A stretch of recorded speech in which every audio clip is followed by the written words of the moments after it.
بسم الله الرحمن الرحيم الحمد لله وكفى وسلام على عباده الذين اصطفى أما بعد أعوذ بالله من الشيطان الرجيم بسم الله الرحمن الرحيم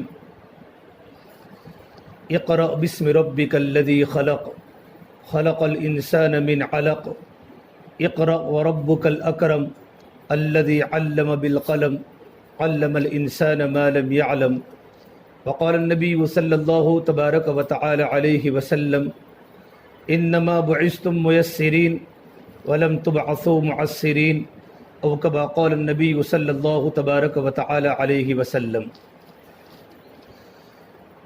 محترمہ دینی ماں بہنوں، اللہ کا بہت بڑا احسان و کرم ہے کہ اللہ تبارک و تعالیٰ نے آپ جیسی بہنوں کو دینی خدمات کے لیے اللہ تعالیٰ نے قبول فرمایا کہ آپ کو اللہ نے اس مقام پر پہنچایا ہے جس مقام میں بہت بڑی خدمت ہے اور امت کا بہت بڑا مستقبل اس خدمت کے پیچھے چھپا ہوا ہے کہ اللہ نے ہمیں اس ٹیچر کی کرسی پر بٹھایا ہے کہ ہمارے سامنے اپنی برادری کے اور مختلف برادریوں کے مسلمانوں کے بچے ہمارے سامنے بیٹھتے ہیں جن کو ہم جیسا چاہے ویسا بنا سکتے ہیں، بنانا ہمارے ہاتھ میں ہے، البتہ ان کے دلوں کو بنانا یہ تو اللہ تبارک و تعالیٰ کے ہاتھ میں ہے۔ یہ سب سے پہلے ہم اللہ تبارک و تعالیٰ کی اس نعمت پر اللہ کا شکر ادا کریں، اور اللہ تبارک و تعالیٰ کی ترتیب ہے لئن شکرتم لازیدنکم، کہ اگر تم اللہ تبارک و تعالیٰ کی نعمتوں کا شکریہ ادا کرو گی تو اللہ تبارک و تعالیٰ نعمتوں کو بڑھائے گا۔ یہ اللہ تبارک و تعالیٰ کی سنت ہے، اللہ تبارک و تعالیٰ کا طریقہ ہے۔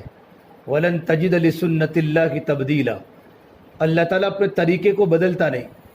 میری جو بھی بندی، میرا جو بھی بندہ میری اس نعمت پر شکریہ ادا کرے گا تو میں نعمت کو باقی بھی رکھوں گا اور نعمت کو مزید بڑھاؤں گا۔ تو اللہ تعالیٰ نے ہمیں اس منصب کے لیے اللہ تعالیٰ نے قبول فرمایا ہے، تو اس منصب کے لیے ہم اللہ تبارک و تعالیٰ کا شکر ادا کریں۔ ایک تو اللہ تبارک و تعالیٰ کا شکر زبانی ہے کہ اللہ تیرا کرم ہے کہ تو نے مجھے اس منصب کے لیے قبول فرمایا کہ میں مسلمانوں کے بچوں کو صحیح رہبری کر سکوں اور مسلمانوں کے بچوں کو صحیح تعلیم دے سکوں۔ یہ تو الفاظی شکر ہے۔ ایک حقیقی شکر ہے کہ جو بچے ہمارے پاس آتے ہیں، بچے ہمارے پاس امانت ہے، مدرسے کا وقت بھی ہمارے پاس امانت ہے اور امت کے بچے بھی ہمارے پاس امانت ہے۔ یہ ہمارے سارے بچے جو ہمارے پاس امانت ہے، اس میں خیانت نہ ہوئے۔ خیانت ہوگی تو خیانت تو محرومی کا اور پکڑ کا ذریعہ بنتا ہے۔ امانت کا صحیح استعمال ہو جائے، اس لیے اللہ تبارک و تعالیٰ نے ہم کو یہاں اس منصب کے لیے قبول فرمایا ہے۔ امانت کیا ہے کہ جو بچے ہمارے پاس پڑھتے ہیں ان بچوں کو صحیح تعلیم بھی دینا اور ان بچوں کی صحیح تربیت کرنا۔ دو طلبہ کی زندگی پر جو اثر پڑے گا یہ معلمات کی زندگی سے پڑے گا۔ گھر کے بچوں کی زندگی پر ماں باپ کی زندگی کا اثر پڑتا ہے۔ جیسے ماں باپ ہوتے ہیں ویسے بچے بنتے ہیں۔ اسے علماء فرماتے ہیں کہ ماں باپ اپنے بچوں کو دین بھی دے سکتے ہیں اور ماں باپ اپنے بچوں کو دنیا بھی دے سکتے ہیں۔ اسی طریقے پر اسکول میں اور کالجز میں جو اسٹوڈنٹس پڑھنے آتے ہیں ان کی زندگی پر جو اثر پڑے گا سب سے پہلے معلمات کی زندگی کا اثر پڑے گا۔ جسے ہمارے مولانا صاحب نے فرمایا دعوت برکاتہم نے کہ ہماری پڑھانے والے جتنے بھی ٹیچر ہو یا معلمات ہو، سب سے پہلے ان کی زندگی کے اندر ان کی زندگی تربیت والی چاہیے، ان کے قلوب صاف چاہیے کہ میں اللہ تبارک و تعالی مجھے دین کی خدمت کرنے کا اللہ تعالیٰ نے مجھے موقع دیا ہے تو میں دین کی خدمت کو صحیح طریقے پر ادا کروں۔ لیکن اس وقت ہوگا جب کہ ہماری خود کی پابندی ہو۔ پابندی کا اثر طلباء پر پڑتا ہے۔ پابندی کا مطلب یہ ہوتا ہے کہ وقت کی پابندی بہت ضروری ہے۔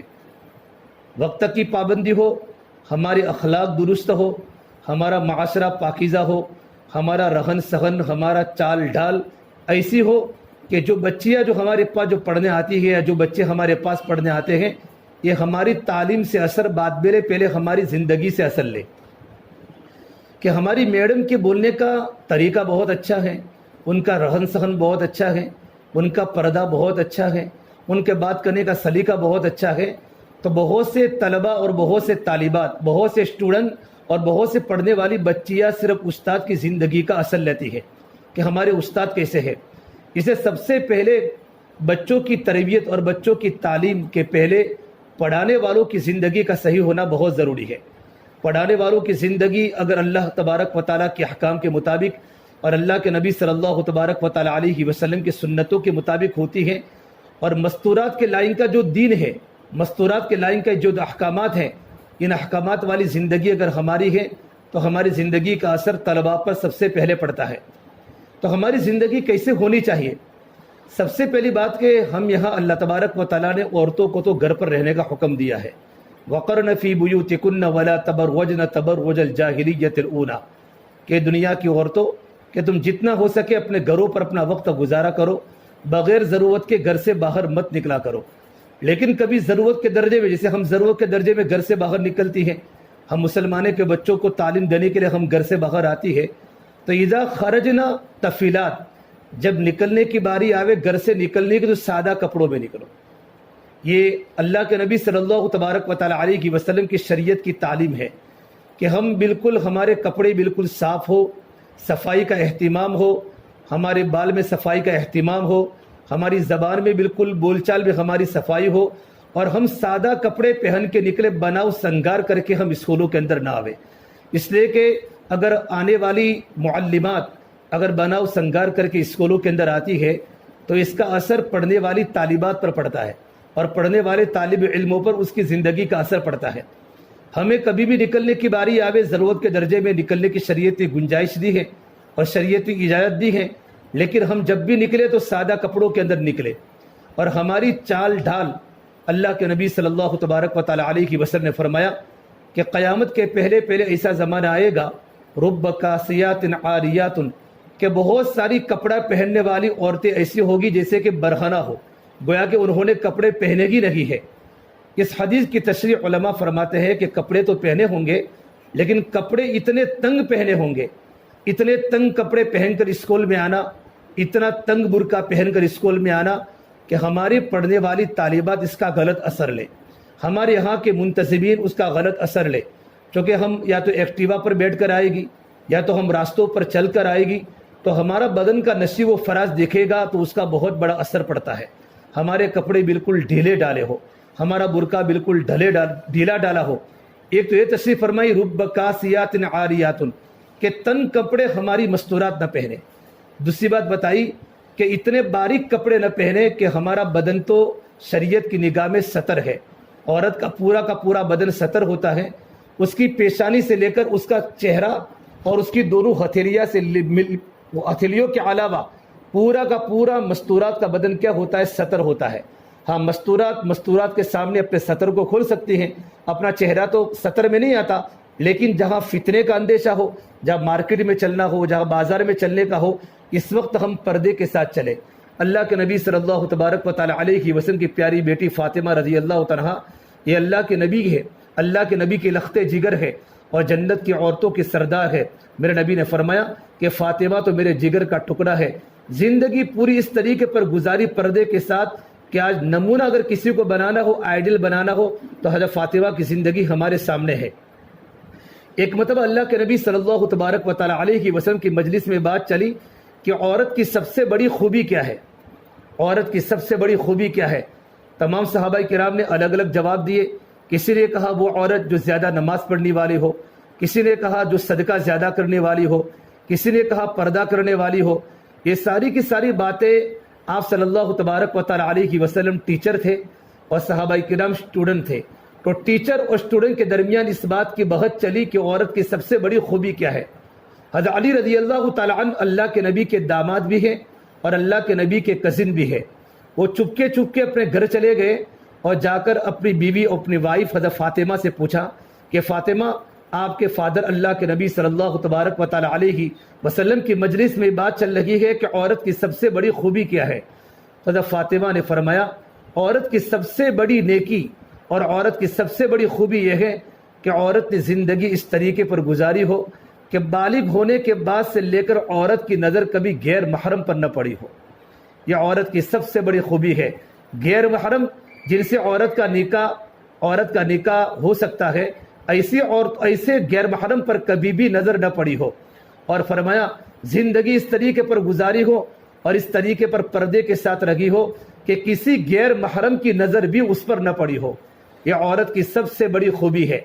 حضرت علی رضی اللہ تعالیٰ عنہ جب اپنی بیگم حضرت فاطمہ کی بات کو سننے کے بعد اللہ کے نبی صلی اللہ تبارک و تعالیٰ علیہ وسلم کی مجلس میں پہنچے اور جب فاطمہ کی بات کو سنایا تو میرے نبی اتنے خوش ہوئے اور آپ نے فرمایا کہ فاطمہ تو میرے جگر کا ٹکڑا ہے، جس نے میری بیٹی فاطمہ سے محبت کی اس نے مجھ سے محبت کی، اور جس نے مجھ سے محبت کی وہ میرے ساتھ جنت میں داخل ہوگا۔ تو میری بہنوں، نمونہ یہ ہماری جو اسکول ہے، شمع اسکول انگلش میڈیم اسکول ہے، یہ ہماری اسلامی اسکول ہے۔ دنیا میں بہت ساری اسکولیں ہیں، غیروں کی اسکولیں ہیں، ملکوں میں بڑی بڑی انگلش میڈیم کی اسکولیں ہیں، لیکن ہمارے جو اسکول کا جو نظام ہوگا اس کی بنیادی چیز کیا ہوگی؟ دینی تربیت، کہ ہمارے بچوں کی دینی تربیت ہوئے، اور ہمارے بچوں کی اور ہمارے پاس پڑھنے والے اسٹوڈنٹ کی دینی تربیت اسی وقت ہوگی جبکہ تربیت کرنے والوں کی زندگی دینی تربیت والی ہو، پڑھانے والی جو معلمات ہیں ان کی زندگی کے اندر مکمل طور پر پردہ ہو۔ اس لیے اللہ نے قرآن کریم میں کسی عورت کا نام نہیں لیا۔ آپ پورے قرآن کریم کی اسٹڈی کریں، پورے قرآن کریم کا مطالعہ کریں، اللہ تبارک و تعالیٰ نے نبی کی عورتوں کا تذکرہ قرآن میں کیا ہے، لیکن آپ نے اللہ نے کسی عورت کا نام قرآن کریم میں نہیں لیا، کہ اللہ تبارک و تعالیٰ چاہتے ہیں جس طرح عورت کا بدن کو انسان دیکھ نہیں سکتا اپنے محرم کے علاوہ، اس طریقے پر عورت کا نام بھی اللہ تبارک و تعالیٰ پردے میں رکھنا چاہتے ہیں۔ دیکھو یوسف علیہ السلام کے جس عورت نے یوسف علیہ السلام کو پھنسایا تھا، عزیز مصر کی بیوی جس کا نام تھا زلیخا، لیکن اللہ نے قرآن کریم میں زلیخا کا تذکرہ نہیں کیا، بلکہ اللہ نے کہا امرأۃ العزیز، عزیز مصر کی بیوی، فرعون کی بیوی آسیہ بڑی نیک عورت تھی، اور ایمان قبول کرنے کے بعد اس پر اتنے خطرناک حالات آئے کہ حالات کو برداشت کرتے کرتے اللہ کی پیاری ہو گئی، تب بھی اللہ نے قرآن کریم میں امرأۃ فرعون کہا، فرعون کی بیوی کہا، اللہ نے عورت کا نام نہیں لیا۔ نوح علیہ السلام کی بیوی کے بارے میں فرمایا امرأۃ نوح، امرأۃ لوط، اور اللہ کے نبی کی عورتوں کے بارے میں کہا یا نساء النبی لستن کاحد من النساء، اے نبی کی عورتوں تم دنیا کی عورتوں کی طرح نہیں ہو، بلکہ تمہارے اخلاق بہت عمدہ ہے، تمہاری زندگی بہت عمدہ ہے، تمہاری عبادات اعلیٰ درجے کی ہے۔ تو اللہ نے پورے قرآن کریم میں اللہ نے کسی عورت کا نام صراحتاً ذکر نہیں کیا سوائے ایک عورت کے۔ حضرت مریم علیہ السلام کا تذکرہ اللہ نے قرآن کریم میں کیا ہے، اس لیے کہ مریم علیہ السلام کے ابا نہیں تھے، حضرت عیسیٰ علیہ السلام کے ابا نہیں تھے، اور عیسیٰ علیہ السلام مریم علیہ السلام کے بیٹے تھے۔ تو کچھ لوگوں کا یہ عقیدہ بن چکا تھا نصارہ کا کہ عیسیٰ علیہ السلام اللہ تبارک و تعالیٰ کے بیٹے ہیں۔ اللہ کی قدرت ہے کہ اللہ نے آدم علیہ السلام کو بغیر باپ کے پیدا کیا، حوا علیہ السلام کو بغیر ماں کے پیدا کیا، عیسیٰ علیہ السلام کو اللہ نے بغیر باپ کے پیدا کیا۔ یہ اللہ تبارک و تعالیٰ کی قدرت ہے، اور اللہ تعالیٰ کی سنت ہے کہ اولاد اللہ تعالیٰ ماں باپ سے پیدا کرتا ہے۔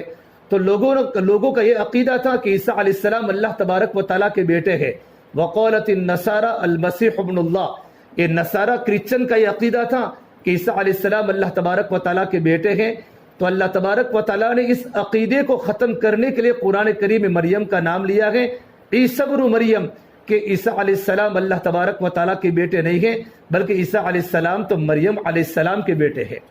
یعنی بطور ضرورت کہ اللہ نے مریم علیہ السلام کا نام صراحتاً قرآن کریم میں لیا ہے، لیکن بڑے بڑے انبیاء کی عورتوں کا نام اللہ تعالیٰ نے قرآن کریم میں چھپایا ہے۔ تو میری بہنوں، ضرورت اس بات کی ہے کہ ہماری پڑھانے والی معلمات کا کیریئر اور ان کا کلچر اور ان کا کیریکٹر اور ان کا اخلاق اور ان کا کردار جتنا اچھا ہوگا اتنا اثر ہمارے پڑھنے والی طالبات کی زندگی پر پڑے گا۔ ایک مرتبہ اللہ کے نبی صلی اللہ تبارک و تعالیٰ علیہ وسلم کی زندگی میں عید کا چاند ہوا، عید کا چاند۔ تو آپ نے اپنی بیٹی فاطمہ سے پوچھا بیٹا فاطمہ کیا تو نے عید کا چاند دیکھا؟ حضرت رأیت ہلال عید، حضرت فاطمہ نے کوئی جواب نہیں دیا۔ دوسری مرتبہ پوچھا تو حضرت فاطمہ نے جواب نہیں دیا، اور جب تیسری مرتبہ پوچھا تو فاطمہ نے جواب دیا یا رسول اللہ میں عید کا چاند کیسے دیکھ سکتی ہوں؟ عید کا چاند تو ہر مسلمان رمضان کی خوشی میں، رمضان کے روزہ رکھنے کی خوشی میں دیکھتا ہے، مرد بھی دیکھتے ہیں، جوان بھی دیکھتے ہیں، بوڑھے بھی دیکھتے ہیں۔ تو میں نہیں چاہتی کہ جس چاند پر غیر محرم کی نظریں پڑی ہو وہاں محمد الرسول اللہ کی بیٹی کی نظر پڑے۔ یہ آپ صلی اللہ تبارک و تعالیٰ علیہ وسلم کی بیٹی فاطمہ کی زندگی تھی، اور آپ نے اپنی بیٹی فاطمہ کی تربیت کی تھی۔ اسے علماء نے لکھا ہے کل قیامت کے میدان میں جب تمام انسانوں کو پل صراط پر سے گزرنے کی باری آئے گی، اللہ نے پل صراط کو اللہ نے جہنم کے اوپر بچھایا ہے، تو پل صراط پر سے ہر ایک کی گزرنے کی باری آئے گی، تو جب فاطمہ بنت محمد کی گزرنے کی باری پل صراط پر سے آئے گی تو اللہ کی طرف سے اعلان ہوگا. حالانکہ جنت میں کوئی پردے کی ضرورت نہیں ہے، جنت میں کوئی پردہ نہیں ہوگا، لیکن فاطمہ کا اکرام کے طور پر اللہ کی طرف سے آواز آئے گی، اے انبیاء کی جماعت اور اے صحابہ کی جماعت، اے علماء کی جماعت، اپنی اپنی نظریں نیچے جھکا لو، یا فاطمہ بنت محمد صلی اللہ علیہ وسلم پل صراط پر سے گزرنے والی ہے. تو میری دینی بہنوں، ضرور اس بات کی ہے کہ ہماری زندگی میں اللہ تبارک و تعالیٰ کا دین اور شریعت کے احکام کی پابندی ہو. ہمارا رہن سہن، ہمارا چال ڈال، ہمارا بولنا، یہ سب اسلامی شریعت کے مطابق ہو، تاکہ ہم جو بچوں کو جو تعلیم دے رہے ہیں، یہ تعلیم کا اثر اسی وقت پڑ سکتا ہے جبکہ پڑھانے والوں کی زندگی نیک ہو، ان کے دل بھی پاک ہو، ان کے جسم بھی پاک ہو، ان کا ظاہر بھی اچھا ہو اور ان کا باطن بھی اچھا ہو. نمبر 2، ہماری معلمات کی سب سے بڑی ذمہ داری ہے کہ ہم وقت کی پابند بنیں. اگر پڑھانے والی مستورات وقت کی پابند بنتی ہے تو پڑھنے والے بچے بھی وقت کے پابند بنتے ہیں کہ ہمارے ٹیچر اور ہماری میڈم وقت کی بہت پابند ہے. وقت کی پابندی ہمارے ہاں بہت ضروری ہے. عام طور پر کیا ہوتا ہے کہ ہماری 9 بجے کی اسکول ہے اور 9 بجے ہماری مستورات آ بھی جاتی ہے، میڈم آ بھی جاتی ہیں، لیکن ہمارا مزاج پڑھنے کے زمانے کا ایسا تھا، کالج کا مزاج، اسکول کا مزاج، کہ 4 پر لڑکیاں کھڑے ہو کر باتیں کرنا شروع کر دی، ادھر ادھر کی باتیں ہو گئی، گپ شپ کی باتیں ہو گئی.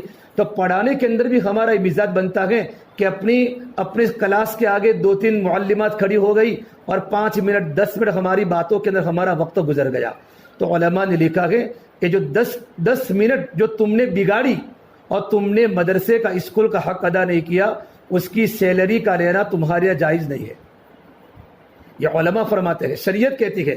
اس لیے ہمارے بہت بڑے عالم مولانا مظہر صاحب نانوتوی رحمۃ اللہ علیہ، جو مدرسہ مظاہر العلوم سہارنپور کے بانی ہیں، وہ فرماتے ہیں، وہ ان کے بارے میں ان کے حالات میں لکھا، شیخ نے ان کے حالات میں لکھا کہ جب مدرسے کی زندگی میں وہ پڑھاتے تھے اور اپنے کلاس میں اسٹوڈنٹ کو حدیث کی تعلیم دیتے تھے، اور کوئی اچانک ان کو ملنے کے لیے کلاس میں اپنی دنیاوی کام سے آ گیا، اور جو اس نے جو 10 منٹ 15 منٹ کلاس کے اندر بگاڑے، حضرت گھڑی میں اس کو دیکھ کر کہ 10 منٹ وہ میرے پاس بیٹھا یا 15 منٹ وہ میرے پاس بیٹھا اور اس کا کام اپنا ذاتی تھا، تو 15 منٹ الگ سے لکھ کر آفس میں جا کر کہتے تھے جب ماہانہ پورا ہوتا اور جب ان کی سیلری ملتی کہ میرے 15 منٹ میرے خراب ہوئے تھے مدرسے کے اندر، اب میرے 15 منٹ کی آپ سیلری میری کاٹ دو.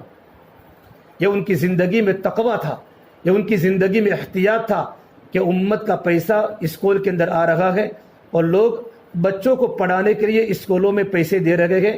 ایسا نہ ہو میں وقت کی پابندی نہ کروں اور وقت کی پابندی کی میں سیلری لوں تو مجھے اللہ تبارک و تعالیٰ کے سامنے جواب دینا ہے. ہماری جتنی وقت کی پابندی ہو ہم وقت کی پابندی کریں، اور اگر خدا نخواستہ کوئی ضرورت پیش آئی گھر جانے کی تو ہم آفس سے چھٹی لے لیں، یہ ضرورت ہے، لیکن ہمارا کام ہے وقت کی پابندی کرنا. جب آپ وقت کی اوقات کی پابندی کریں گے تو آپ کی پابندی کی برکت سے ہمارے پڑھنے والے طلباء بھی وقت کی پابندی کریں گے. مدرسے میں وقت کی پابندی ہو. نمبر 3، ہم بچوں کو امانت داری کے ساتھ پڑھاوے. امانت داری کے ساتھ بچوں کو پڑھانا، ایسا نہ ہو اسکول میں آ گئے، کلاس میں آ گئے اور کلاس میں آنے کے بعد ادھر ادھر کی باتیں شروع کر لی. ہمارا جو سبجیکٹ بچوں کو پڑھانا ہے اس سبجیکٹ کی باتیں کم آئی اور ادھر ادھر کی باتیں زیادہ ہو گئی تو یہ ہم نے امانت میں خیانت کی. مدرسے کا وقت بھی امانت ہے، پڑھنے والے طلباء بھی ہمارے پاس امانت ہے. اس لیے ہمارے جو ہوتے ہیں، جو محققین علماء، جو فلسفر، جو پڑھانے والے ہوتے، وہ کہتے ہیں کہ ہماری پڑھانے والے ٹیچر اور ہماری پڑھانے والی معلمات بچوں کے سامنے آسان طریقے سے تعلیم دیں. ہم بچوں کو سمجھانے کا انداز جو ہمارا وہ بالکل آسان انداز ہو. بہت سارے پڑھانے کے طریقے، ہمارے پاس تو نالج بہت ہے اور ہم لیکچر دے کر چلی گئی، لیکن بچوں کو لیکچر کی ایک بات سمجھ میں نہیں آ گئی. اگرچہ ہمارے پاس انگلش میڈیم کی بڑی ڈگری ہے لیکن بچوں کے حق میں ہم نے خیانت کی. آسان طریقے سے بچوں کو آسان بنا کر، کوئی بھی سبجیکٹ ہو، کوئی بھی مضمون ہو انگلش کا، اس کو آسان اس طریقے پر بنانا کہ بچوں کے دماغ میں بات بیٹھ جاوے. سہل انداز میں اور آسان انداز میں بچوں کے سامنے تعلیم پیش کرنا، یہ سب سے کامیاب مدرس ہے، یہ سب سے کامیاب معلمات ہیں. اور اس کو بولتے فصاحت و بلاغت، کہ بچے کے ذہن میں ہماری بات بیٹھ جاوے. دیکھو بچے پڑھنے والے طلبہ سب ایک جیسے نہیں ہوتے. بہت سے طلبہ اول پوزیشن کے ہوتے ہیں، اعلیٰ ہوتے ہیں، بہت طلبہ درمیانی پوزیشن کے ہوتے ہیں، بہت سے طلبہ ادنا پوزیشن کے ہوتے ہیں.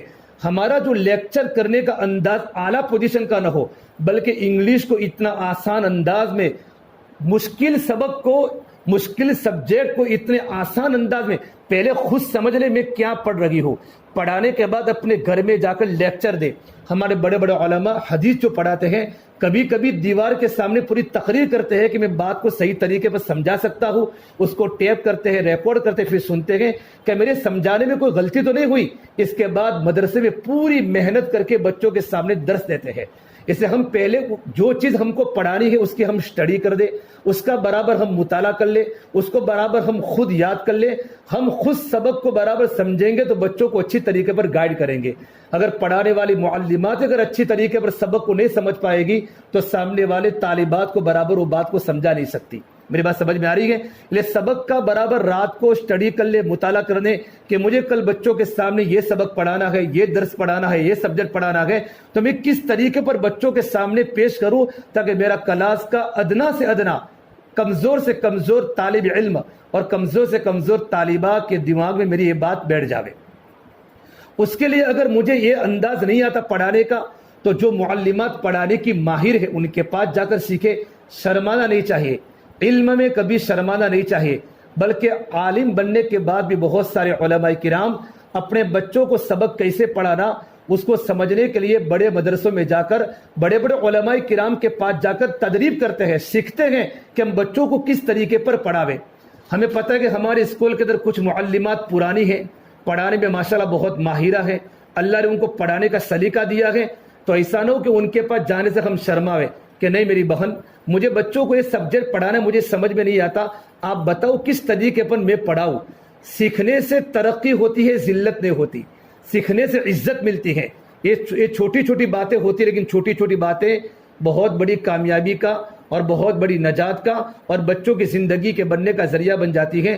اسے ہم پڑھنے میں ایک ڈاکٹر حالانکہ MD ہوتا ہے، MBBS ہوتا ہے اور بڑی یونیورسٹی کے اندر میڈیکل سائنس میں وہ ڈگری حاصل کرتا ہے، لیکن ڈگری حاصل کر کے فوراً اپنا ہاسپٹل نہیں کھولتا بلکہ وہ سرکاری ہاسپٹل میں جا کر پریکٹس کرتا ہے اور آپریشن کرتا ہے، سرجری کرتا ہے، بڑے بڑے ڈاکٹروں کے پاس جا کر بیٹھتا ہے تاکہ میں اس طریقے پر سیکھوں کہ جب میں اپنا کلینک کھولوں گا پرائیویٹ تاکہ آنے والے پیشنٹوں کو میں صحیح رہبری کر سکوں. یہ بچے ہمارے پاس امانت ہے اور وہ شمع اسکول شاہپور کی بڑی مشہور اسکول ہے. پورے یہاں کے تمام لوگ آپ کی اسکول پر بڑا اطمینان ظاہر کرتے ہیں. الحمدللہ آپ کی پڑھائی قابل تعریف ہے، لیکن جتنا ہو سکے ہم جتنی اسٹڈی کریں گے آپ کو نئی نئی باتیں آپ کو ملے گی اور نئی نئی باتوں کو سکھانے کا موقع ملے گا. اسے بچوں کو فرینڈلی پڑھاوے. اللہ کے نبی صلی اللہ تبارک و تعالیٰ علیہ وسلم نے جب معاذ ابن جبل مدینہ کے بہت بڑے عالم ہیں اور ابو موسیٰ اشعری رضی اللہ تعالیٰ عنہما کو یمن بھیجا، یمن اور یمن دونوں کو ٹیچر بنا کے بھیجا، دونوں کو یمن ٹیچر بنا کے بھیجا. تو آپ نے جب ان کو ٹیچر بنا کر آپ نے یمن میں بھیجا ہے تو آپ نے ان کے سامنے دو باتیں فرمائی کہ معاذ اور ابو موسیٰ تم دونوں یمن جا رہے ہو ٹیچر بن کر، وہاں کی دنیا کو اور وہاں کی انسانیت کو اللہ تبارک و تعالیٰ کا دین دینا ہے، وہاں ان کو علم سکھانا ہے. تو دو باتیں فرمائی، یسرا ولا تعسرا، ہر کام کو ان کے سامنے آسان بنا کر پیش کرنا، مشکل بنا کر پیش مت کرنا. یہ اللہ کے نبی صلی اللہ تبارک و تعالیٰ علیہ وسلم کی طرف سے رہبری ہے. دونوں بڑے بڑے ٹیچر.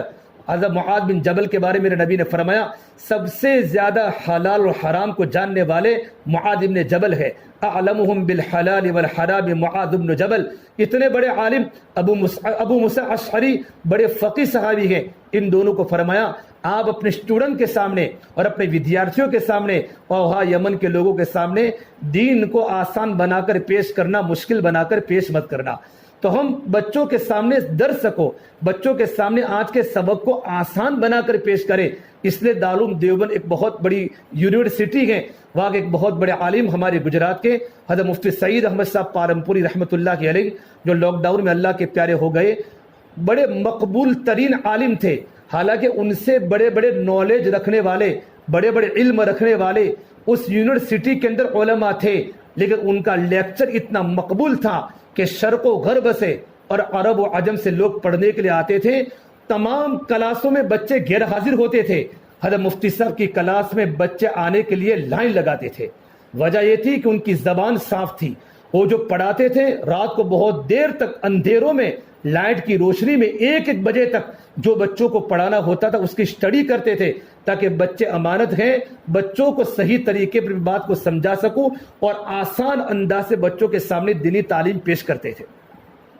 کامیاب وہ ٹیچر ہے اور کامیاب وہ معلمات ہیں جو بچوں کے سامنے سبجیکٹ کو, چاہے وہ میتھس ہو چاہے وہ انگلش ہو, آسان بنا کر پیش کرے. یسرا ولا تعسرا, کہ دین کو آسان بنا کر پیش کرنا, مشکل بنا کر پیش مت کرنا.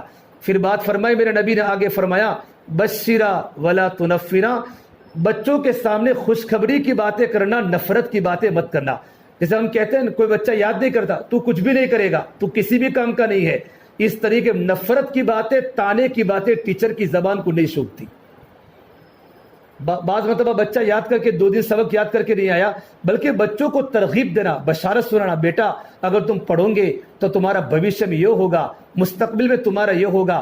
اور ہم ایسے لوگوں کی بچوں کے سامنے روزانہ 5 منٹ سبق کے آخر میں نکالیں کہ وہاں ایسے لوگوں کی کارگزاری, ان کی زندگی ان کے سامنے سناوے جو پڑھتے پڑھتے بہت ٹوچوں پر پہنچے. مولانا ابوالکلام آزاد رحمۃ اللہ علیہ, ڈاکٹر ذاکر حسین جن کی بہت بڑی کالج دہلی میں ہے, کہ انہوں نے پڑھنے کے زمانے میں اور پڑھنے کی لائف میں کس طریقے پر محنت کی اور وقت کو کس طریقے پر امانت داری کے ساتھ ادا کیا, تو مستقبل میں جا کر کیسے کیسے ہیرے بنے.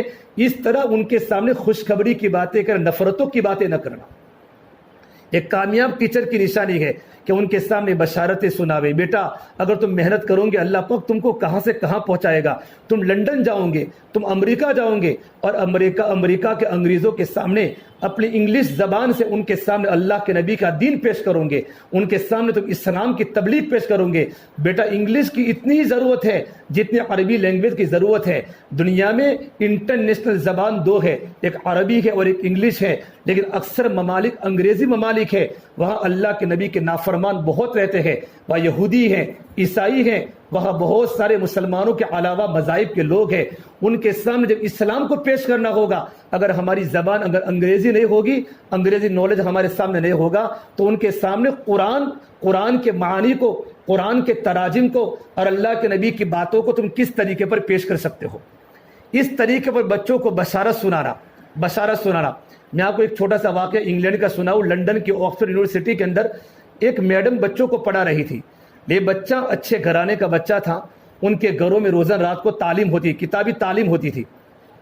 ہمارے گھر میں بھی ماشاءاللہ فضائل اعمال کی تعلیم ہوتی ہوگی بچوں کی دینی تربیت کے لیے, اور ہمارے گھر کے ماحول کو سازگار بنانے کے لیے, ہمارے بچوں کا بھوشیہ اچھا بنے, ہمارے بچے عاشق رسول بنے, اور ہمارے بچوں کی زندگی میں سنتیں ہمارے بچوں کی زندگی میں آ جائے, تو گھروں میں 15 منٹ 20 منٹ ماں اپنے بچوں کے سامنے تعلیم کرتی تھی.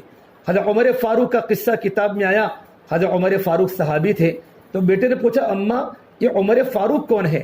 تو اماں نے عمر فاروق کے بارے میں کتاب کھولی اور پورا قصہ اور ان کی پوری لائف بڑی کہ اللہ کے نبی کے صحابی تھے.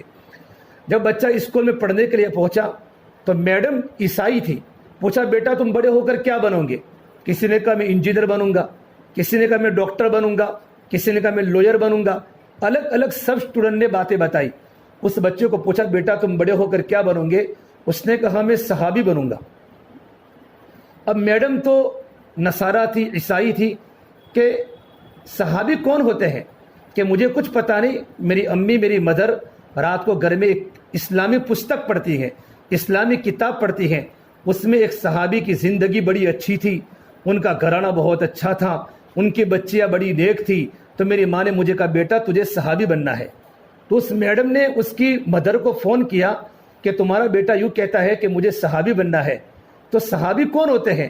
تو ان کی مدر نے کہا کہ میڈم یہ ایسی بات ہے کہ میں آپ کو فون پر نہیں بتا سکتی, آپ کا جب وقت پورا ہو جائے اسکول کا تو میں آپ سے ملاقات کرتی ہوں. تو میڈم نے کہا نہیں تم کو نہیں آنا, میں تمہارے گھر پر خود آتی ہوں. اسکول کا وقت پورا ہونے کے بعد میڈم اس بچے کے ساتھ بچے کو لے کر اس کے مدر کے گھر پر پہنچی, اور ان کے سامنے جب پوری بات کی تو مدر نے حضرت عمر فاروق کی پوری زندگی سنائی. وہ عیسائی لڑکی اور عیسائی میڈم اسلام میں داخل ہونے پر مجبور ہو گئی. ایک بچے کی دینی تربیت پر اس نے اسلام قبول کیا, اور اس کے اسلام قبول کرنے پر 100 لڑکیوں نے اسلام قبول کیا. ایک گھر کی دینی تربیت ہے. ہمارا یہ مدرسہ ہے, اسکول بھی ہے. انگریزی میں اسکول بولتے ہیں, عربی میں مدرسہ بولتے ہیں. آپ جتنے عرب ممالک میں جاؤں گے تو وہاں اسکول کا نام مدرسہ ہے. وہ مدرسہ نہیں ہوتا, وہ انگریزی اسکول ہوتی ہے, سائنس کی اسکول ہوتی ہے, لیکن عربی میں اسکول کو المدرسہ بولا جاتا ہے. تو میری بہنوں, ضرورت اس بات کی ہے کہ بچوں کے سامنے بچوں کو زندگی بتاوے.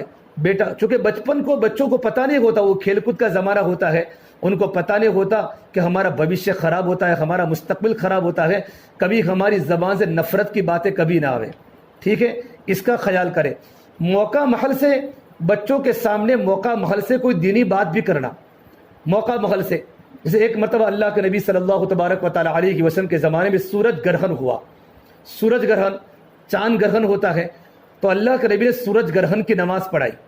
اور سورج گرہن کی نماز پڑھانے کے بعد میرے نبی نے فرمایا کہ دیکھو سورج جو گرہن ہوتا ہے, چاند جو گرہن ہوتا ہے, یہ سورج اور چاند یہ اللہ تبارک و تعالیٰ کی نشانیوں میں سے بڑی بڑی نشانیاں ہیں. کسی کی پیدائش پر, کسی بڑے انسان کی پیدائش پر اور کسی بڑے انسان کی وفات پر سورج گرہن نہیں ہوتا. چونکہ لوگوں کا عقیدہ ہے کہ کوئی بڑا انسان مر جاتا ہے تو سورج گرہن ہوتا ہے, کوئی بڑے انسان کی پیدائش ہوتی ہے تو چاند گرہن ہوتا ہے. تو آپ صلی اللہ تبارک و تعالی علیہ وسلم نے موقع محل سے صحابہ کرام کے سامنے غلط عقیدے کی تردید فرمائی کہ یہ غلط عقیدہ ہے. اس طرح جب کوئی پتنگ کا زمانہ آوے یا کوئی تہوار کا زمانہ آوے, چونکہ ہمارا مخلوط ماحول ہے, ہمارے یہاں غیروں کے بچوں کے ساتھ بھی ہماری بچوں کی دوستیاں ہوتی ہیں, تو معلمات کی ذمہ داری ہے کہ بچوں کو دینی تعلیم کے دینے کے ساتھ ساتھ بچوں کی دینی تربیت کرے اور موقع مناسب بچوں کے سامنے کوئی دینی بات کر لے, دینی بات کر لے. اللہ کے نبی صلی اللہ تبارک و تعالی علیہ وسلم کے بیٹے کا بھی انتقال ہوا, ابراہیم کا, اور سورج گرہن ہوا.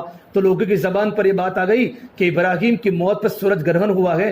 تو آپ نے کہا نہیں, کسی کی موت پر سورج گرہن نہیں ہوتا, بلکہ یہ تو اللہ تبارک و تعالیٰ کی نشانی ہوتی ہے. اللہ جب چاہتا ہے اللہ پاک سورج کو گرہن کر دیتا ہے. ایک بار آپ صلی اللہ تبارک و تعالی علیہ وسلم عمرہ کرنے جا رہے تھے اور صحابہ کی جماعت اللہ کے نبی کے ساتھ تھی. اب حدیبیہ ایک جگہ ہے, حدیبیہ, اس جگہ پر آپ کا قیام تھا اور رات کو بارش ہوئی. تو آپ نے فجر کے بعد فوراً موقع محل سے بات فرمائی کہ آج اللہ نے کیا کہا. تو صحابہ نے کہا اللہ و رسولہ عالم, اللہ اور اللہ کے نبی ہی جانتے ہیں. تو میرے نبی نے فرمایا وہ لوگ مجھ پر ایمان لے آئے جنہوں نے اپنی زبان سے یوں کہا یہ بارش اللہ تبارک و تعالیٰ نے اپنے فضل سے عطا فرمائی ہے, اور جن لوگوں نے یہ کہا کہ بارش پھولا ستارے کی وجہ سے ہوئی ہے وہ لوگ مجھ پر ایمان نہیں لائے.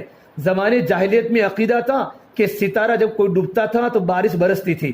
تو اس عقیدے کو ختم کرنے کے لیے اللہ کے نبی صلی اللہ تبارک و تعالی علیہ وسلم نے جب بارش ہوئی تو بارش کے نازل ہونے کے بعد آپ نے امت کی صحیح رہبری فرمائی. میری بہنوں, آپ کے پاس جو پلیٹ فارم ہے, معلمات کا پلیٹ فارم ہے, آپ بچوں کو جو سکھائے گی وہ بچے سیکھیں گے, آپ بچوں کو جو پڑھائے گی وہ بچے پڑھیں گے. اس سے بچوں کے ساتھ نرمی کا برتاؤ کرنا, سختی کا برتاؤ نہ ہو, آسانی کے ساتھ دین کو پیش کرنا اور ان کو خوشخبری سنانا, نفرتوں کی بات نہ کرنا اور کبھی ان کو دھتکارنا نہیں. حضرت عائشہ فرماتی ہے رضی اللہ تعالیٰ کہ اللہ کے نبی صلی اللہ تبارک و تعالی علیہ وسلم نے اپنی لائف میں کبھی کسی لونڈی کو آپ نے نہیں دھتکارا, کسی باندی کو آپ نے نہیں دھتکارا, اور آپ نے کبھی کسی غلام کو بھی آپ نے کبھی دھتکارا نہیں. ماننا تو درکدار. انس بن مالک اللہ کے نبی کے اسٹوڈنٹ ہے اور میرے نبی کی 10 سالہ خدمت فرمائی. انس بن مالک فرماتے 10 سالہ میرے نبی کی میری خدمت کی, میں چھوٹا سا بچہ تھا.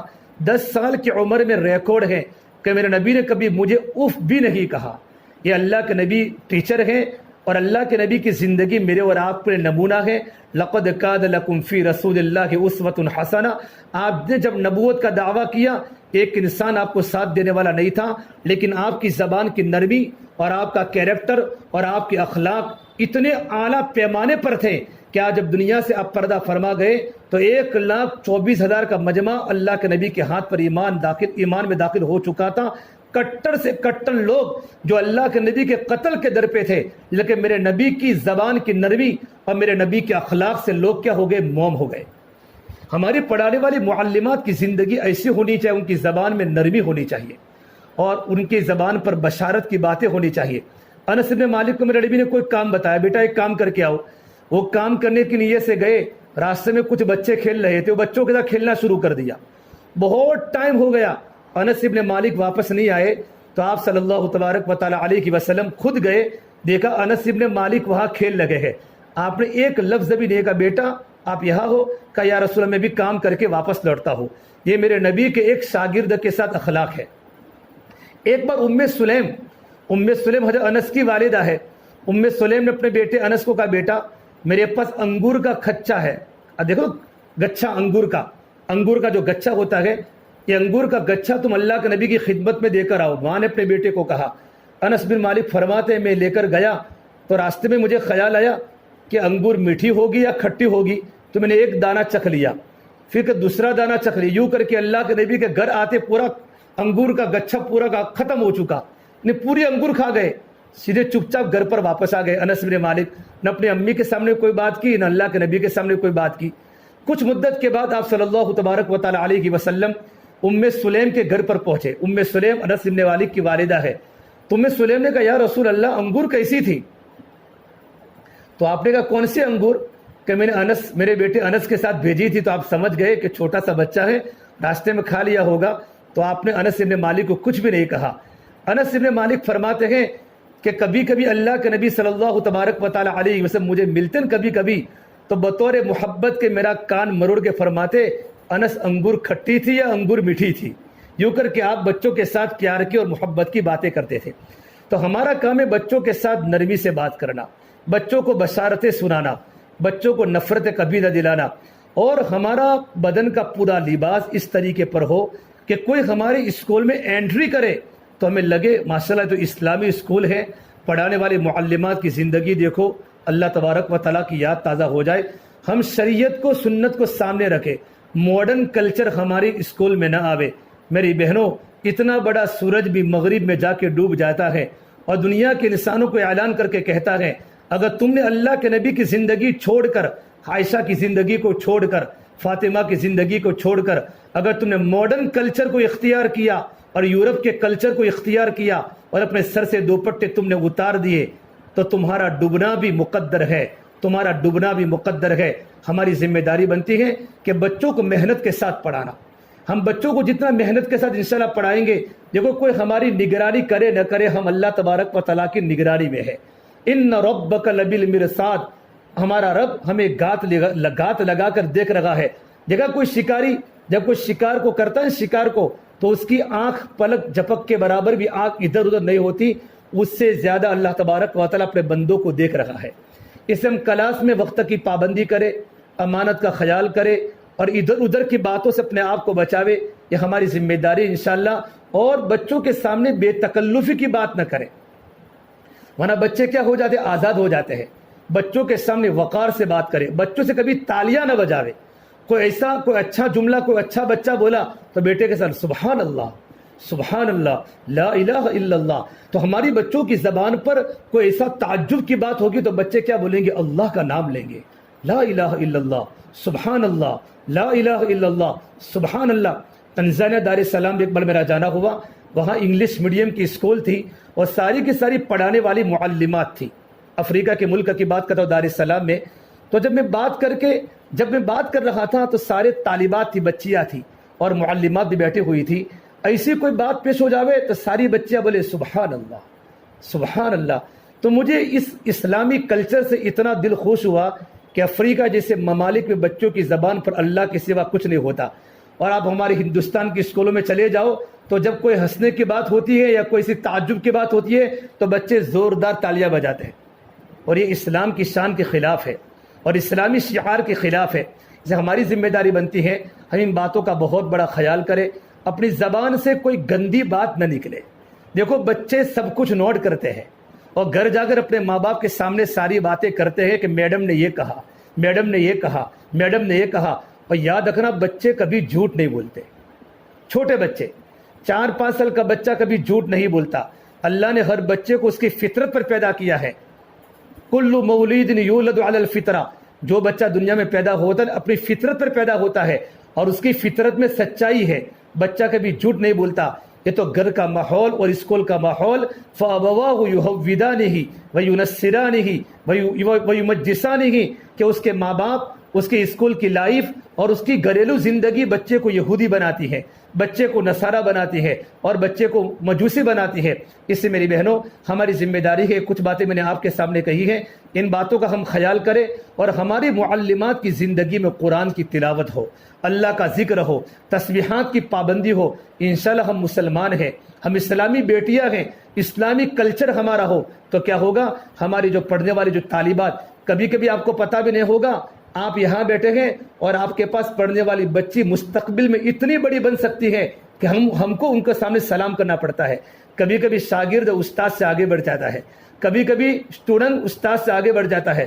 حضرت مولانا طارق جمیل صاحب دامت برکاتہم فرماتے ہیں کہ مجھے دین کی طرف لانے والا، میں تو کالج کا اسٹوڈنٹ تھا اور میں لاہور کی میڈیکل کالج میں پڑھتا تھا، ایک ہاسٹل میں رہتا تھا۔ ہاسٹل کی زندگی فلمی تھی، فلمیں دیکھنے جاتا تھا دوستوں کے ساتھ۔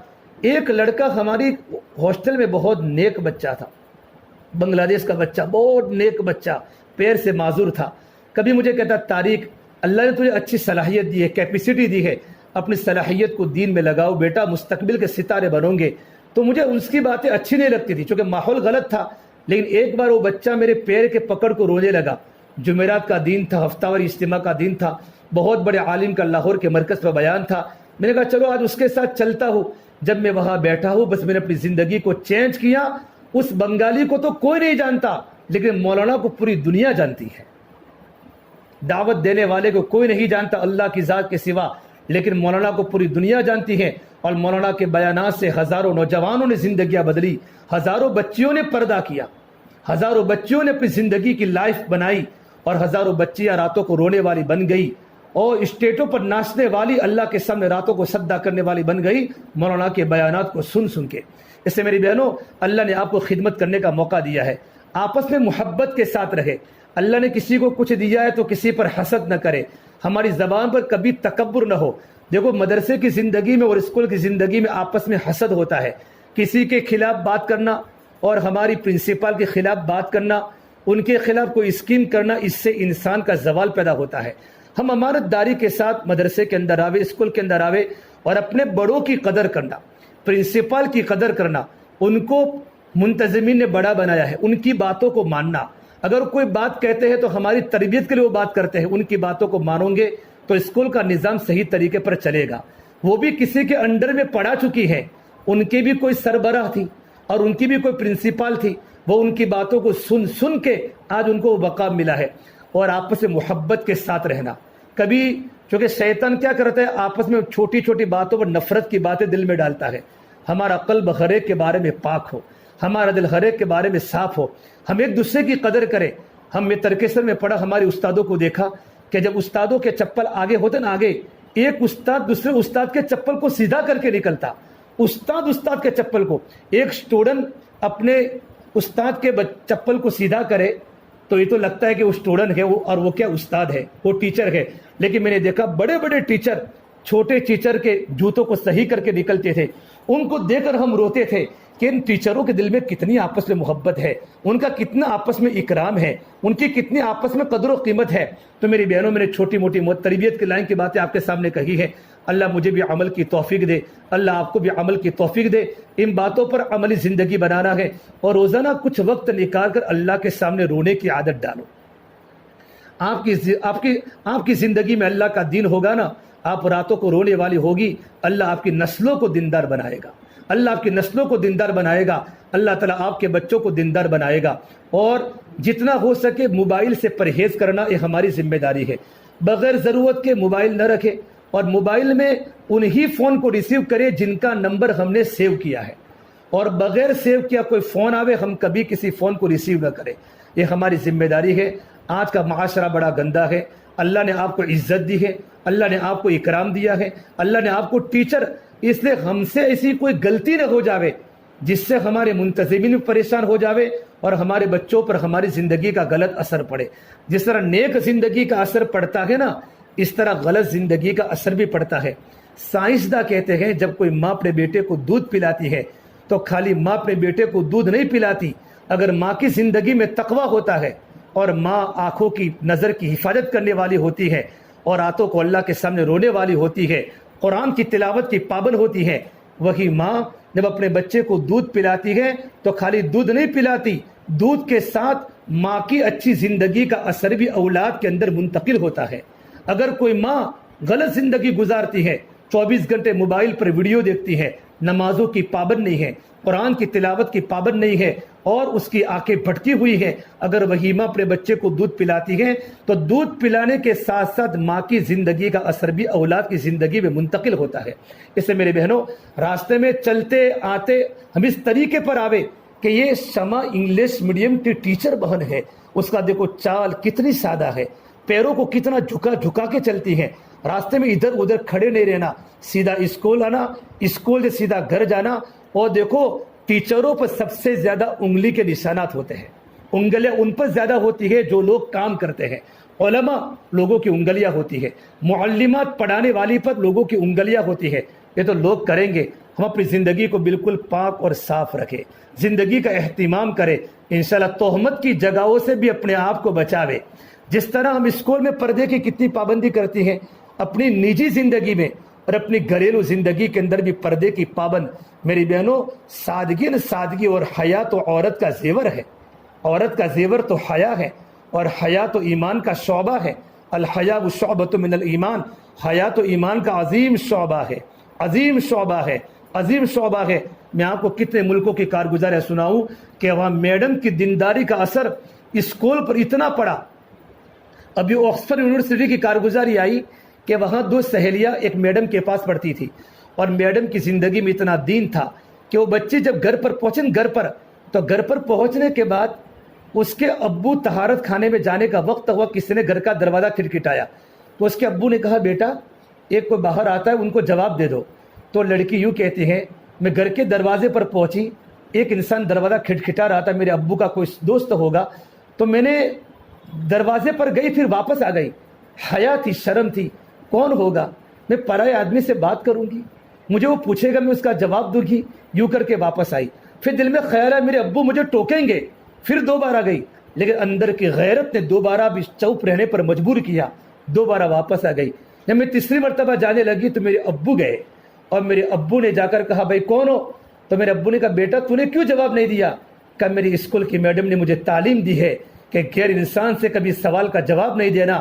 جب اللہ نے قرآن میں نبی کی عورتوں کو کہا ہے یا نساء النبی لستن کاحد من النساء ان اتقیتن فلا تخضعن بالقول فیطمع الذی فی قلبہ مرض وقلن قولا معروفا، اے نبی کی عورتوں تم دنیا کی عورتوں کی طرح نہیں ہو، اگر تمہارے گھروں کے دروازے میں کوئی انسان آ جاوے تم اس کی بات کا جواب مت دو، اور اگر جواب دینے کی ضرورت پڑے تو سختی کے ساتھ جواب دو، نرمی کا لہجہ غیر محرم سے استعمال مت کرو، ہو سکتا ہے تمہاری نرم باتوں کی بنیاد پر اس کے دل میں تمہارے بارے میں کوئی بیماری پیدا ہو جائے، کوئی روگ پیدا ہو جائے، اس سے اپنے آپ کو بچانا ہے۔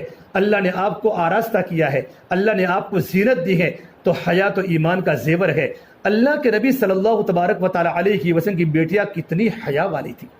حضرت فاطمہ نے فرمایا، انتقال کے وقت فرمایا تھا، کتابوں میں لکھا ہے کہ مجھے رات کے وقت دفن کیا جائے، ان تدفن لیلا، مجھے نائٹ میں دفن کیا جائے، اگرچہ میرا انتقال دن میں ہو جائے، تاکہ دنیا کے انسان کو پتہ نہ چلے کہ نبی کی بیٹی کا بدن موٹا تھا یا پتلا تھا، نبی کی بیٹی کا قد لمبا تھا یا کم تھا، کہ میں نے زندگی میں میرے بدن کو کسی نے نہیں دیکھا غیر محرم نے۔ میں نہیں چاہتی کہ میری میت پر لوگوں کی نظر پڑے۔ یہ اللہ کے نبی نے اپنی بیٹی کی تربیت کی تھی۔ اگر آپ اپنے آپ کو اس طریقے پر انشاءاللہ احتیاط کے ساتھ رکھو گی، موت کا وقت آئے گا تو اللہ آپ سے راضی ہو جائے گا۔ رابعہ بصریہ بن کے زندگی گزارو، عائشہ بن کے زندگی گزارو، زینب بن کے زندگی گزارو۔ ماڈرن کلچر نہ ہماری زندگی میں آوے، اور اسی اسلامی کلچر میں آپ کو دنیا کے سامنے انگریزی دعوت میں، انگریزی بات میں امت کے سامنے دین کی دعوت دے رہی ہے۔ اور میری بہنوں، اپنے بچوں کو یہ سمجھانا ہے ہم ڈگری کے لیے نہ پڑھیں۔ ہمارا انگریزی تعلیم کا مقصد ڈگریاں مقصود نہیں ہے کہ بیٹا تو سائنس کی اسٹوڈنٹ بنے گی، تو میڈیکل میں یہ کرے گی، بلکہ اگر تم نے ان کو ڈگری بتائی تو ڈگری میں جانے کے بعد لوگ لوٹتے ہیں۔ مسلمان ڈاکٹر تو ہے لیکن پیشنٹوں کی حالت خراب ہے، مسلمان انجینئر تو ہے لیکن لوگوں کو لوٹتے ہیں۔ بیٹا تجھے انسان بننا ہے، انسان بننا ہے، جاب ملے نہ ملے اس سے ہمیں کوئی مطلب نہیں ہے۔ دنیاوی تعلیم کو حاصل کرنے کے بعد ایک اچھا انسان بننا ہے، اور اچھا انسان بننے کے بعد اللہ کے نبی کے پیغام کو اپنی زبان کے ذریعے امت کے دنیا کے کونے تک امت کے ایک فرد کو اسلام کی زندگی اور اسلامی سنت کو اور اسلامی پرچم کو دنیا کے اندر پھیلانا ہے۔ کریں گے انشاءاللہ۔ اللہ مجھے بھی عمل کی توفیق دے، اللہ تعالیٰ آپ کو بھی عمل کی توفیق دے۔ اور بچوں سے ہمدردی ہونا ضروری ہے۔ ہمدردی اللہ تبارک و تعالیٰ کو محبوب ہے، ہمدردی۔ اللہ نے قرآن کریم میں ایک سورت کا نام ہے سورۃ الچوٹی، پڑھیے سورۃ الچوٹی، سورۃ النمل۔ نملہ کو بولتے ہیں عربی، چوٹی کو بولتے ہیں عربی میں نمل کو۔ یہ پوری سورت کا نام اللہ نے سورۃ النملہ کیوں رکھا؟ سلیمان علیہ السلام اپنے تخت کے ساتھ آسمانوں پر اڑ رہے تھے، وہ زمین پر اترنے لگے تو ایک چوٹی نے تمام چوٹیوں کو یوں کہا، وقالت نملہ یا ایھا النمل ادخلوا مساکنکم لا یحطمنکم سلیمان وجنودہ وهم لا یشعرون۔ یہ تمام کے تمام چوٹیوں اپنے اپنے دلوں میں داخل ہو جاؤ، کہیں سلیمان ان کا لشکر بے خبری میں، نبی کسی کو تکلیف نہیں پہنچاتا، کہیں بے خبری میں تم کو کچل نہ ڈالے۔ سلیمان علیہ السلام تو پرندوں کی بولی بھی جانتے تھے، ہم تو صرف انگریزی جانتے ہیں، اور اللہ کے نبی پرندوں کی بولی جانتے تھے، تو اس کی بات کو سن گئے، فتبسم ضاحکا من قولها، اور اس کی بات کو سن کر مسکرانے لگے، ہنسنے لگے۔ پھر کہا چوٹی مجھ سے مانگ، میں اللہ تبارک و تعالیٰ کا نبی ہوں، اللہ نے مجھے انسانوں پر جناتوں پر حکومت دی ہے۔ تو چوٹی نے کیا کہا؟ تو بھی مخلوق ہے، میں بھی مخلوق ہوں، تو بڑی مخلوق ہے، میں چھوٹی مخلوق ہوں، مخلوق سے کیا مانگ سکتا ہے؟ حضرت سلیمان نے کہا اے چوٹی، اللہ نے مجھے بہت کچھ دیا ہے، اللہ نے جو دیا اس میں سے مانگ۔ تو چوٹی نے کہا زدنی رزقن و عمرن، اے سلیمان اگر تم دینا چاہتے ہو تو میری عمر کو بڑھا دو، میری روزی کو بڑھا دو۔ کہے تو میرے بس کی بات نہیں ہے، میرے بس کی بات نہیں ہے۔ اللہ نے اس چوٹی کے بعد اللہ کو اتنی پسند آئی کہ چوٹیوں کا سردار تھی وہ چوٹی، اور اپنی تمام عملے کی اس نے خیرخواہی کی، تو اللہ نے پوری سورت کا نام سورۃ النملہ رکھ دیا۔ جب یہ چوٹی خیر خواہی کرے تو اللہ کو اتنا خوش ہو جاوے، اللہ پوری سورت کا نام سورۃ النملہ رکھے۔ اگر ہم بچوں کے ساتھ خیر خواہی کا معاملہ کریں گے، اللہ تعالی ہم سے کیسے راضی ہوگا؟ اللہ مجھے اور آپ کو عمل کرنے کے اللہ پاک توفیق عطا فرماوے۔ اللہم لک الحمد کلہ ولک الشکر کلہ ولک الخیر کلہ، اللہم صل علی سیدنا محمد وعلی آل سیدنا محمد وبارک وسلم۔ ربنا ظلمنا انفسنا وان لم تغفر لنا وترحمنا لنکونن من الخاسرین، لا الہ الا انت سبحانک انی کنت من الظالمین۔ یا اللہ ہمارے گناہوں کو معاف فرما، یا اللہ خطایا سے درگزر فرما، یا اللہ سیئات کو حسنات سے مبدل فرما، یا اللہ تیرا ذاتی تعلق ہم سب کو نصیب فرما۔ یا اللہ تو ہم سے راضی ہو جا، ہمیں اپنے آپ سے راضی فرما لے۔ یا اللہ تو ہمارا بن جا، تو ہمیں اپنا بنا لے۔ یا اللہ پوری امت کی پوری مغفرت فرما، امت کی جان کی، مال کی، عزت کی، آبرو کی حفاظت فرما۔ یا اللہ امت کی پریشانیوں کو دور فرما۔ یا اللہ اس شمع انگلش میڈیم اسکول ہے، میرے مولا تیری دینی مولا کریم تیری بندیاں، دیندار بندیاں یہاں پڑھاتی ہیں، یا اللہ تو ان کے پڑھانے کو قبول فرما، ان کی بہترین تو تربیت فرما، پڑھانے والوں کی، پڑھنے والوں کی دینی تربیت فرما، ان کے ایمان کو مزین فرما، اللہ ان کے پردے کو مزین فرما، ان کے اخلاق کو درست فرما۔ اے اللہ ان کو زینب جیسا نمونہ بنا دے، تیرے نبی کی بیٹی فاطمہ جیسا نمونہ بنا دے۔ یا اللہ اے اللہ پڑھانے والے معلمات یہاں بیٹھی ہیں، ان کی جو بھی اندر کی جائز تمنا ہو، ان کی جائز مقاصد حسنہ کو اللہ تو پورا فرما، ان کے بچوں کو، ان کی نسلوں کو تو آباد فرما، ان کے گھر والوں کو تو اللہ تو قبول فرما، ان کے خاندان کو تو قبول فرما۔ یا اللہ اس اسکول کو تو آباد فرما، ہر دین کے فتنے سے، ہر شریر کی شرارت سے، ہر بدمعاش کی بدمعاشی سے، ہر غلط نظر سے، اسکول کے منتظمین کی، اسکول سے محبت رکھنے والوں کی، پڑھانے والے معلمات کی، پڑھنے والے طالبات و طالبوں کی، اے اللہ تو پوری حفاظت فرما، پوری حفاظت فرما، دن بدن ترقی عطا فرما۔ تعلیم سے زیادہ اللہ تربیت کی ضرورت ہے، تعلیم سے زیادہ تربیت کی ضرورت ہے۔ ہماری بیٹیاں راتوں کو رونے والی بنے، ہماری بیٹیاں تیرے سامنے معافی مانگنے والی بنے۔ یا اللہ دنیا میں حالات ہے، دنیا میں پریشانی ہے، دنیا میں گندگی ہے، یا اللہ معاشرے کو پاکیزہ بنا دے، ہماری بیٹیوں کو پاک دامن بنا دے، ہماری بیٹیوں کو غافلات، مومنات، محسنات بنا دے، راتوں کو تنہائیوں میں تیرے سامنے رونے والا بنا دے۔ میرے مولا جو مانگا وہ بھی عطا فرما، جو رہ گیا وہ بھی اپنے خزانے غیب سے عطا فرما۔ ہماری دعا کو اپنے فضل و کرم سے پیارے حبیب محمد مصطفیٰ صلی اللہ تبارک و تعالی علیہ وسلم کے صدقہ طفیل ہم سب گنہگاروں کی دعا کو اپنی بارگاہ میں قبول فرما۔ ربنا تقبل منا انک انت السمیع العلیم، وصلی اللہ تعالی علی خیر خلقہ محمد وعلی آلہ وصحبہ اجمعین برحمتک یا ارحم الراحمین۔